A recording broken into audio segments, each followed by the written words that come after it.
you watching this video right now, I would bet that you are currently making a decision, whether it be conscious or unconscious. You may be thinking what I want for dinner tonight, what I want to do with the rest of my evening, or something bigger. You might be thinking, where should I be going to college? What career should I follow? No matter what it is, most of us are constantly thinking through the weights of these decisions and how they might impact us. However, with a predeterministic view of the world, maybe we're not making these decisions at all. Maybe the things we think are decisions are actually just the weights in our mind making decisions for us. Maybe we don't have free will. I will not try to disprove determinism. Too large of a feat for me to handle. However, what I will do is I will analyze the argument and I will look at one key assumption and change the view on it that allows free will. In this video, I'm going to be analyzing the two deterministic views, indeterminism and predeterminism, and analyzing whether free will can coexist and be compatible with those views. So, what is determinism? Determinism is based upon the law of causality. So, in simple terms, we can view it with a material object. When I throw a ball against the wall, based on that cause, the effect will always precede it. If we can analyze the material of the ball, the material of the wall, and the forces acting upon the two, we can always analyze exactly what will happen. The effect will always happen that way. We gotta get that ball back. So what a determinist does is they believe the same thing happens to our consciousness when we are making decisions.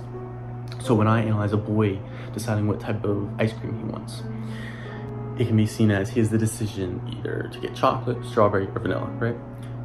When he looks at chocolate, he might have this childhood reason he doesn't like chocolate. When he looks at vanilla, his mother loved vanilla. So for some reason, he's picked up the love for vanilla as well. When he looks at strawberry, some girl behind him in line that he thought was cute said they liked strawberry, so that's another weight. When we're viewing it this way, we can see these weights. And if we view the event after it's happened, we can see why they chose this. Chose whatever flavor they want. Let's say he chose strawberry to impress the girl.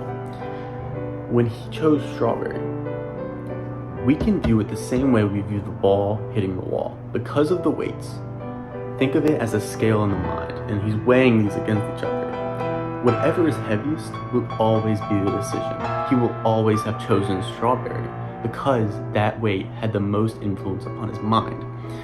So the determinist views this, therefore, he couldn't have had free will because he was always going to do the same thing.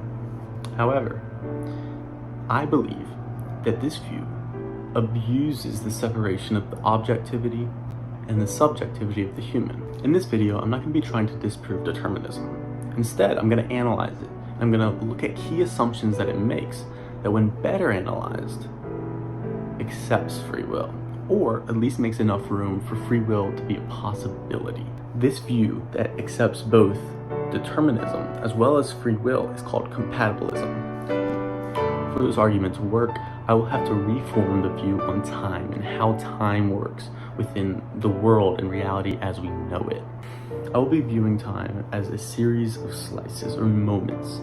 So each given present is one of these slices. And there's an infinite amount, and they will be ever continuing, which represents itself to me as a human as the experience of time. While we analyze determinism using these slices of time, it is important to remember that none of the past and none of the future are currently existing, or are existing at all. They're merely hypotheticals that we use to illustrate how the slice of time, the now, used to be the past, and how the slice of time will be the future. Neither of these things exist. These are merely hypotheticals we use to understand the changing now.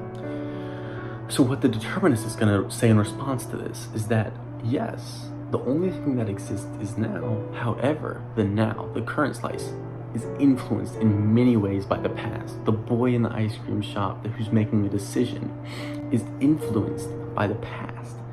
His current decision is based on the past. However, my response is, then what is the self? Is there a self? Because if I view him and all of his weights as part of the past's influence on him, then where is the self? because he did not choose who he is. He did not choose his genetic coding. He did not choose the events that have happened to him, and he therefore did not choose the weights in his mind that he's making, that he currently is using to make decisions. Therefore, the central question in the matter of whether there's free will and determinism is, what is the self? What Rene Descartes famously said, "I think, therefore I am." He used this as an analysis of the most basic metaphysical understanding of the world. What is the first thing we can rely upon as we search in metaphysics for what truly exists? The basic essence of the quote is saying, I currently know that I am understanding and experiencing things. Therefore, I, as a current experiencer, must exist. I think, therefore I am. And this is the most basic principle of what we can know. Because the only thing that I am unbiased towards is my own experience. I am the only thing that I can truly analyze is my current experience. And because I know I am currently experiencing things, I know I am a self. Now, in this argument, I'm not going to try to break down solipsism, and I'm not going to go through that entire argument. But what I will do is assume that, like you know what it is like to experience things, because I know what it's like to experience things. Therefore, I will assume the same for you. Now, because I can experience things and I know myself exists, then I know a self exists. I know the self exists, whether it be only subjectively or both subjectively and objectively. However, even if it only exists subjectively, that subjective existence exists within the objective view. Now then, the question raised is, what is that self? What is the me that is experiencing?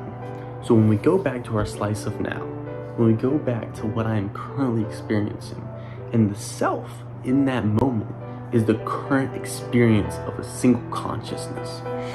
Now, what the predeterminist said, or the indeterminist, is that the self in that moment is influenced by its past. However, with this new understanding of what the self is within a single moment of time, the true self is the experience of the past in that moment. So as I am making a decision, I am currently in that moment experiencing all the past influences and current thoughts. I am the thoughts in the past and the weights. That defines who I as a self am, because myself is currently experiencing those weights. And that is the most basic proof of what the self is my thoughts. I think, therefore I am. Now, I know this argument is heavily based in subjectivity and is not entirely conclusive. What I do think it does, though, is presents a view of the subjective self as a way for free will to be analyzed within determinism as something that is possible. Now, I don't want you to completely accept my view. In fact, I want you to challenge it. I want to see in the comments, challenge my view. However, I do want you to keep an open mind using this view of the subjective and momentary self as someone, as an entity that is currently endowed with the past. This is my first stab at making a YouTube video. I appreciate you for watching it, especially to this point. Trust me, the quality of the videos is going to be better. This is my first attempt at creating a philosophical video, and it's based on my limited understanding of philosophy. I am a undergrad philosophy student right now, and I will get better, I promise. Please comment, please challenge my views, and I hope you enjoyed. In case I don't see you, good afternoon, good evening, and good night.